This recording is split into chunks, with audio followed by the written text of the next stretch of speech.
sin, still broken, got me tripping. I want the cure. You are the cure. What's up, everybody? I want the cure. And you How is everybody? How is everybody? We're having an evening sit down. We are having an evening sit down, y'all. The person you hear behind me is Latice Crawford. Super dope artist. Hey, what's up, everybody? We're about to bring her on in a second. This is The Cure. For all of you who have asked, it was on my Instagram, on Snub's Instagram, but we're super excited to have her tonight on the sit down. I'm super, this song is amazing. First of all, the EP is amazing, you guys. So make sure you check it out. So let's bring Latice on right now. Let me bring her in.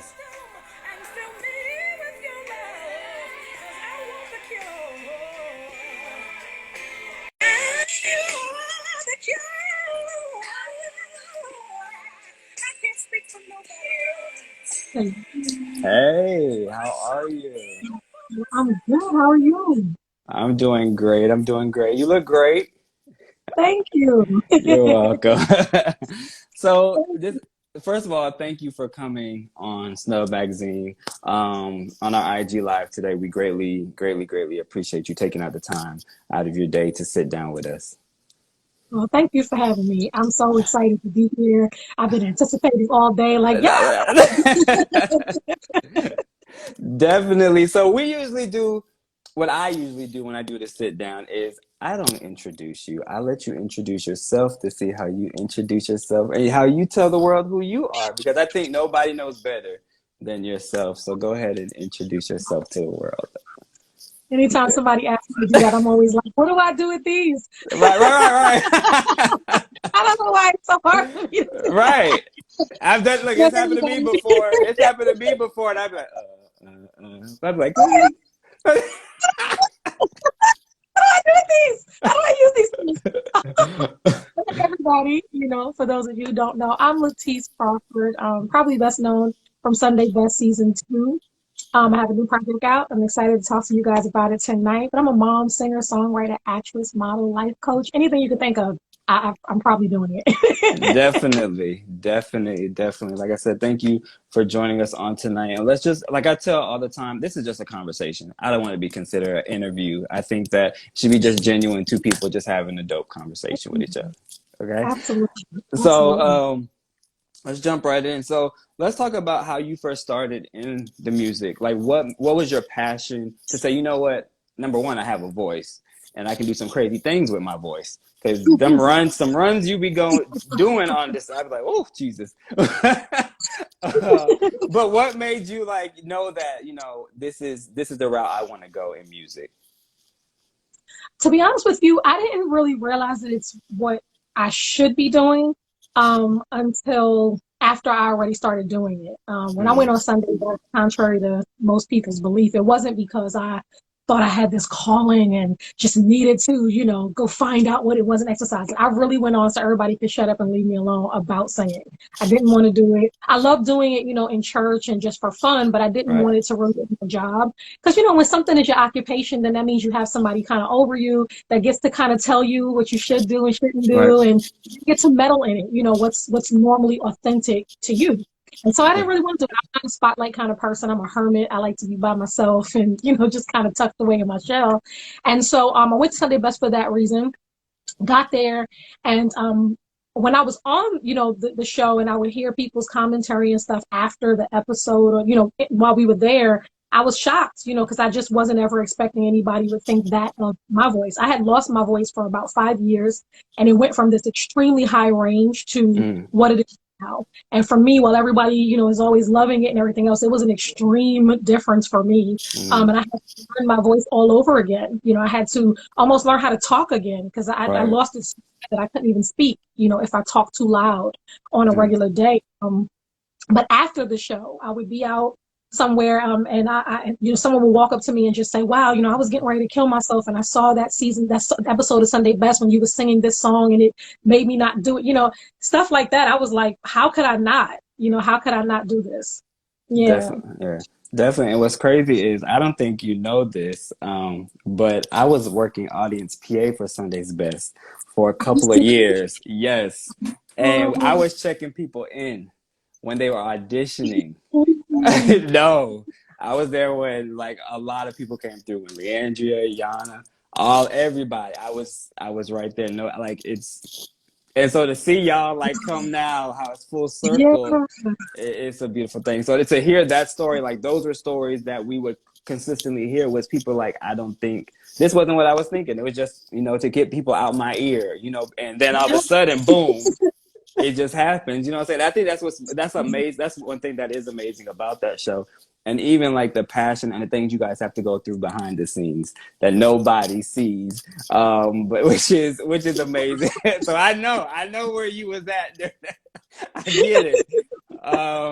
But yeah, so that's interesting because most people is some stories are they started off when they were young in the church and they're like 5, 6 singing in the choir, but what is the journey you're saying how you had to relearn your voice? And you had this, basically, how was that as a mental state for you to have started off, singing in a certain range and to learn it again? That had to be a complete turnaround in who you were as well. It wasn't really even so much about having a great voice, or a high voice. It was more so, a family thing. Like my entire family sings, so on both sides, so it was traumatizing for me because that's what we did. Whenever we came to a family function, whenever we went, to church, whatever, we sang. And that was like, it was a must do in my family, from my grandmother. It was like, if you come to church on Sunday morning, you better be prepared. I don't care if you don't want to sing. I will tear you up, get up there singing that and do what you got to do. So to do it, it was hard, and to not, like I said, to have your voice, for all of these years, and then suddenly you wake up one day and you can't even explain why it's gone. You went to every doctor, people were asking if something was wrong with me. No, it was just a lack of appreciation, honestly, I believe, because every time I was so sick of singing that when somebody would ask me, I'd be like, the attitude and whatever. And I think God was just like, oh, okay, I'm gonna shut you up. But not only am I gonna take your singing voice, I'll take your speaking voice. But in that time, I'm gonna take you through and let you go through hell, and you won't even be able to say it. And so I wound up begging for my voice back. Like, if you just give me back an inkling, like I don't even need all of it. Just give me back a little bit of it. And like I said, it wound up being this. Definitely. So let's just jump right into the project that you just released, the Cure. Number one, that song is amazing. I listened to it several times. I had like I had a crazy week last week, and it tried to start off the week this week. But I definitely, when I first heard it, when we first heard it, it's like, okay, this is a nice song. But then when you have like you press it and you really start listening to words and you hear certain things and you put yourself. And then when I saw the video, I'm a visual person. So when I saw the video and from breaking down to like this whole new being, it just like it made a lot of sense how how it was talked about. So that was amazing. So let's talk about the Cure. So how did that come about, that EP?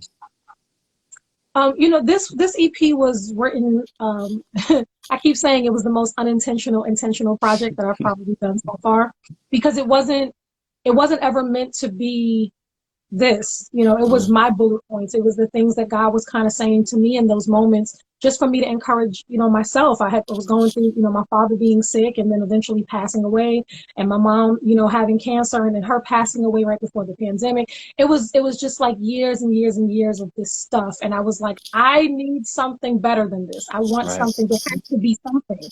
And God was like, well, what am I? You know what I mean? Right. You go along through it all, but you keep trying all this other stuff and all these other things besides just, coming fully to me. And so, it was literally, my journey through my decision and destination of God. What are all the things that I'm trying, and what are all the things that are happening and going on? But when we started, when I signed with E1 and we started trying to figure out what the project was going to be, like you said, it was very visual for me. And I wanted for it to resemble, I had, started delving into my women's ministry, and I was on the path to becoming a women's empowerment life coach. And I started doing a lot of reading, not just in the history books, but in the Bible, and just really seeing, like, why as a woman do I feel like this? Why do I feel this, predisposed feeling of guilt or shame, or what is it? And I was realizing every time I was going to church, I was being fed, that Eve messed everything up. Yeah. And so I started carrying the burden of her. I'm like, I never even ate from the tree. I ain't eat the fruit. So it wasn't my fault. It wasn't. And it's like everything that women deal with is somewhat based, on that and how she felt. But then when you continue to read in the Bible, you see that while she fell at the tree, later on, Christ died on a tree. And so he's so as a symbol to say we are worth redemption. We are worth forgiveness. We are worth, we're worth the same thing as everybody else. And so I wanted for this project to be somewhat of a metaphor for that God won't leave us where we are. All the symptoms, all the pills, I wanted for it to show believer and non-believer that we all go through something. We all take pills. We all have these things that we, go through and do whatever. But at the end of the day, we need to look for the cure. And I'm hoping that when people come to this project, that they find my cure, and my cure is God. Definitely. And like I said, it's a powerful EP. I definitely tell everybody to, take the time out and listen to it and see the visual, because the visual, like I said, is going to get you at that point. Like it starts off a certain way and it ends a certain way. And it's like, all right, you're trying to get these tears, these waterworks for a second. Hold up. We ain't going to get that. But no, but it was, like I said, it's an amazing project. But you have other things, like you said, you're not just a voice. You're doing other things. And what are some things that you're doing besides singing? You said women empowerment. I've seen many things that you're doing. The list goes on and on. Like, so what are some projects that you're working on right now, including the EP, and I'm sure many different press things that you have to do at this moment? Before the pandemic, hit, I was supposed to be like really delving into my acting career and my acting stuff. I had a few, things lined up. I was supposed to be doing Crowns again, which is a play I did a few years ago. And, I was so excited about it. And then, here comes this pandemic and it kind of put everything on hold. So I'm hoping, as the world opens back up, I can get back on, back into that and back on the road and everything. Outside of music at this point, I've really more so been working on, my life coaching company and getting things set up there. It's the Women's Empowerment Life Coaching. It's called Whole Life. And, it's somewhat of what I was doing, like I said, to get to a cure, a natural and a spiritual one. Just getting to a place of wholeness and peace and really healing, from old trauma so that I can make better connections, write differently. You know what I mean? I think that's very reflective in this project, that this project is not somewhat of the sadness that I was writing about before, but it's this space of deliverance. Like, yeah, I've had that, dealt with that, but now it's in this new place and I'm more whole. The things that used to bother me or sidetrack me or hurt me before, they just don't have the same effect on me because now I have this, source instead of these resources that I can go to and lean on and depend on for my peace. Definitely. And speaking of the pandemic, I know for a lot of us in the entertainment business and the media and music everywhere, we were like, I remember when it came even on the screen that we're shutting down, it was like, wait, I thought it was a joke, because I'm like, okay, this is like a couple of days, cool. I was talking to the team. Right. We'll be outside next week. Y'all chill out. Don't worry about nothing. We're good because we have shoots and stuff planned. Schedules are planned months ahead. So I'm like, oh, we're good, team. Don't worry about it. Yeah. And then I started noticing the week go by, and I'm like, okay, other countries are shutting down, and this, right? What's going on? But my question is, how did you take from this pandemic? Because, some people took it as, I know for me, it was a time to really reflect. Because sometimes being in this business, we don't see how much we do. We don't ever step back and say, wow, I've accomplished this. Wow, I've accomplished that. And it's not to make us look a certain way. It's just to remind us that we're blessed on where we are and how we have a platform. And others took time to even take their career even higher. What was your objective during the pandemic? It was the first time that I think I was selfish, just about me and about my mental space and emotional space. About 2.5, maybe 3 years ago, my father passed away, and maybe a week or so before he passed, I was out of town. I got the call. Oh no, actually a few days before he passed, I got the call that he was going to go. And I didn't know, honestly, if I was going to make it back in time, but I was like, I got to work, I got to be here for these people. I have to make sure that I'm spreading the gospel. And when I get home, I'll go home, but my life is not my own, and I was in that headspace, and I got home, had a few more days left. By the time I got back, he wasn't speaking. He didn't know who I was. Luckily enough, before he passed away, he woke up one more time and just said Latice and knew who I was, thank God, a week before the pandemic hit, my mother passed away. So we're talking a year time span. My mother passed away from cancer. And fortunately enough, again, when I got the word that she was going to go, I was literally on a stage singing to try to help other people, to heal other people. Rushed back home, got to her side, had 3 days with her, and then she passed away. Wow. That was, we did her funeral 3 days before the pandemic, not knowing the world was going to shut down. Again, I had a calendar. I had my schedule. I knew what was coming up, ready to go. And I think that I needed the time to just sit back, because my emotions, it's kind of like when you have a cold and you have these germs, but you still go out and you put other people at, like, if I sneeze on you, you might just get it. That's what Good my luck. emotions were. Yeah. And if I would have went out at that time, I don't know what I would have said to somebody. I don't know if somebody would have approached me. I'm a New York girl, so I got, sass in me, you know what I mean? On a regular day. So I don't know what I would have said or how I would have dealt with somebody had they approached me. Because I needed the pandemic to really just make me sit down, make me focus on me, make me deal with my emotions. I'm a good talker. I'm a good compartmentalizer, but I needed that moment to just go, I'm not okay. Right. And I need to, so we pushed back the project. We pushed everything back, and I just sat, and I needed it, so I think what I've gotten from this, I gave you the long story, now I'll give you the short. No, you're good. No, you're good. You're fine. Right. Yeah. No, and I think that's a major key factor that a lot of us don't get. You know what I'm saying? We're consistently on the go, and we never take those moments to make sure, am I okay? Am I good? Because I can tell you, and some people that are on here, some of my team knows, in February, the guy sat me down. I had a ruptured appendix. I was sitting on set, did not know I had a ruptured appendix, was sitting a whole week on set. The following week is when I finally got admitted to the hospital and passed 3 times and then came back. It's like, what? You know what I'm saying? Yes. But the thing about it is, when you don't sit down, something's going to happen to sit you down and say, you know what? I need to talk for just for a little bit. Let me tell you what you're going to do next, or show you what you're going to do next. You know what I'm saying? And we're hard-headed. Some of us in this entertainment and music ministry, we get so, I think we're so calculated in things. We're like, okay, I know that at 7 I got to be on this. I know that I got to do this. I know I got to do that. Hey, how you doing? And I got to put on this composure every time when I see people, and they think that this is it. And when I shut the door, I'm going to bed. But when I wake up, I'm back in this person, and I don't know who I am no more. You know what I'm saying? Yeah. I've lost completely who I am. So I totally was like a robot. Yeah, yes. I was a robot. To the point that you said, even at my mother's funeral, honestly, I was sitting there so stoic, and because every time I turned around, it was like people were watching to see, is she gonna cry? Because we could take a picture, we can post it, and I just was like, y'all not gonna get that out of me, And I mean, I'm not the most, overly emotional person when it comes to, crying or, showing it.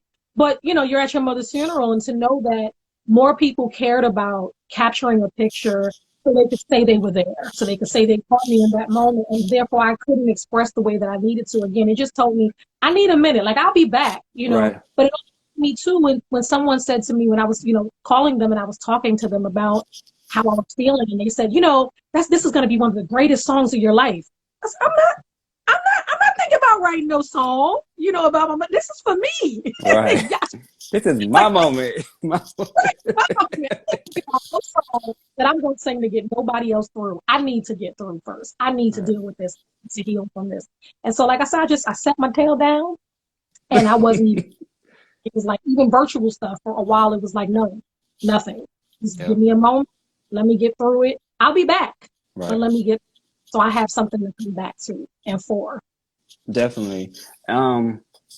We do a thing. I got like 4 more things I want to ask you, and then I'm gonna let you go. You know how pastors are. I got 4. They got 4 doors, and they say they gotta keep on closing them. Right. I'm in my closing. I'm a close. I'm closing, y'all. I'm closing. Yeah. All right. And you just be ready to like pass the offering bucket. Come on, bro. Like it's time to eat, sir. No. But we do a thing here on this sit down where I ask you 3 questions, of course, because there's the number 3 in our name. But the first question is, I want you to give us 3 words that best describe who you are as an individual. Focused, silly, tough.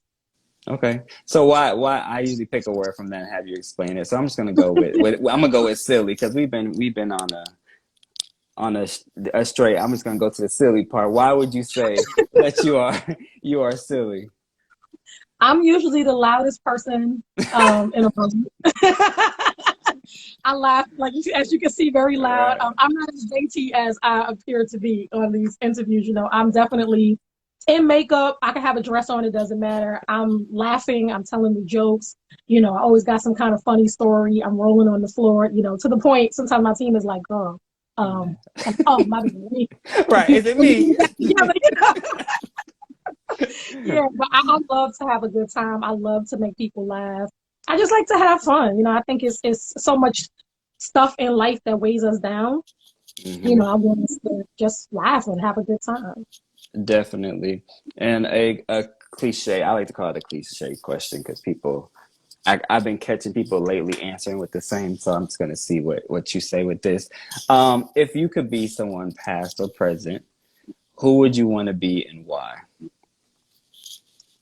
Ooh, that's a tough one. Who would I want to be and why? Oh, you know, probably Rosa Parks, because she just ain't get up out of the seat. I don't know. I might be throwing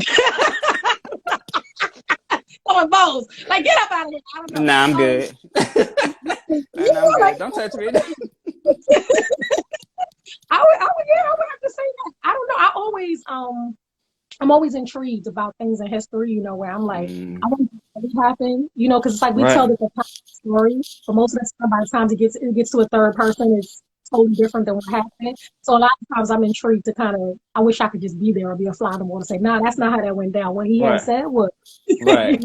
You know, That's crazy, because I was just talking to somebody actually the other day. I hate this one slogan. I dislike it. I mean, I dislike this one slogan, because I know my mom's probably watching. I ain't got time for her to say, we don't use that word.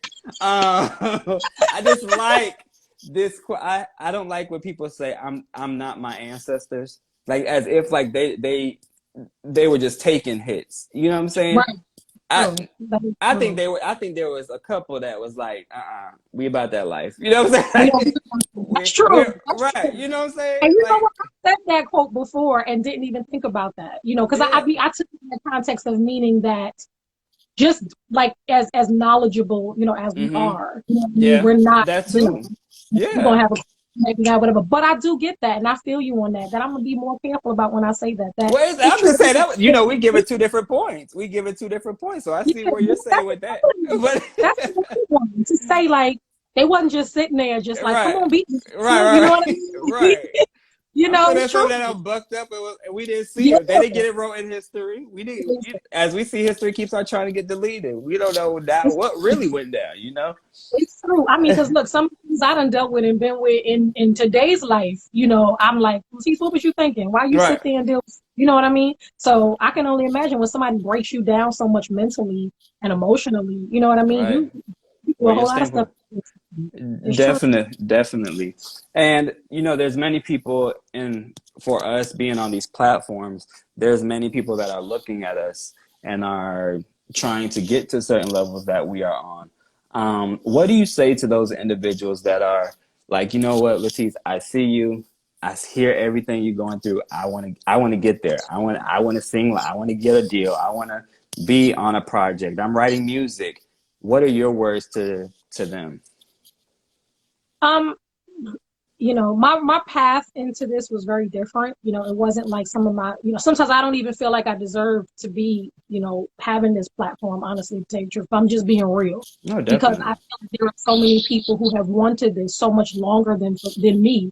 And for me, this is really, truly ministry. You know, yeah, okay, I get a check, you know, whatever, but it's not that I wake up every day and I'm just like, this is what I want to do and this is my passion. You know what I'm Right. saying? Right. It's what I have to do. It's what I'm called to do. I am almost plagued to do this. And if I don't, my life is just not the same. You know what I Right. mean? I know that there is a ministry, and if this is the platform that it's on for now, then this is what it is. But I would say to them, be who you are. You know what I mean? I think that sometimes we get caught up and think that the only way for us to be successful or to be to walk into the lane we want to walk into is by fame or by a Mm-hmm. certain platform to be, you know, signed. And I tell people all the time, figure out who you are and figure out what you really want to be. Because this thing ain't, it ain't for the weak, honey. Okay, it's work. And I can be all saved and all that, but Jesus don't be in a whole lot of these meetings and tables. Okay, they want their checks. You see what I'm saying? And I gotta Right. feed my, so I want my Right. check too. You know what Right. I mean? Right. Be who you are. Make sure this is really what you want.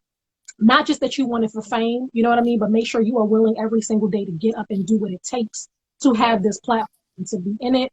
But don't be ashamed of what God has put into you, especially if you're in the gospel field. You know, I've been talking about this a lot lately, that I know a lot of people look at my music and say it doesn't sound gospel, but that's gospel as it pertains to the sound we created and said it's gospel. And now I demand and command for you to fit into that box. I'm more concerned with the gospel, meaning the word of God. Am I giving you the word of God? Am I rightly dividing? Am I making sure that you are walking a path by my music? Am I being a living example of what I'm saying? Can you Right. go back to the word and find a scripture that actually lines up with what I just said? That's Right. the gospel that I'm Right. looking to into, and not gospel the sound. You know, if Right. it sounds like that, great. If it doesn't, I'm cool with that too. So like I said, I Right. would just say be comfortable with who you are, understand who God made you, and remember that your gift will make room for you. Right.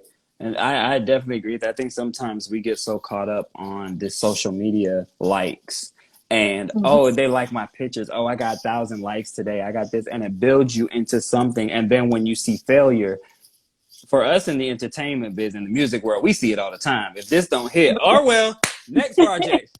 You're still going back to work. You know what I'm saying? Like, it don't matter. It doesn't, you have to have a tough skin. There be nights that you, in the middle of the night, you'll get a phone call like, hey, you got this. Do you want to take it? Do you want to do this? People don't understand that you have to have a passion. And not only that, you have to have, um, I always say this, you have to have a spiritual walk too. Because if not, you're gonna lose it in this business. Like you could completely go insane. And that's how we've lost so many of sometimes the greats, because we don't check on this and what our spirituality is going. You know what I'm saying? Like we have to feed that, you know? So I Yeah. definitely get that. But thank you. Thank you for coming on the sit down. Everybody, make sure you get the cure. The Yeah. EP, definitely download it, listen to it, watch the videos, get your tissue ready, get it ready. Um, but let everybody know how they can find you. And if any last words you want to give them. Guys, like you said, make sure you get the cure. You can get it right now if you go on my page, my social. But you gotta look for Latice. I know y'all like Latrice, but she cool, but she ain't me. I'm Latice. No R, okay? R is invisible and silent, honey. It doesn't exist. It's not there. It's Latice.